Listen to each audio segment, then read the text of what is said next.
Izina Louise.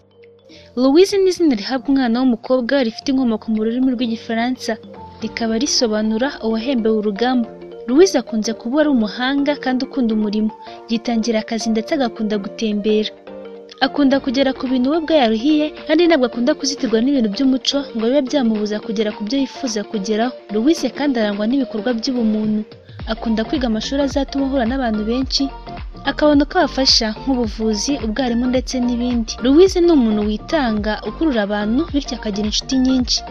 Arakunda agakundwa, ariko arakomereka cyane iyo urukundo rutamuhiriye. Louise kandi kubera ko ari umuhanga n'umunyabwenge, abantu barabimukundira bakamugira inshuti ikomeye.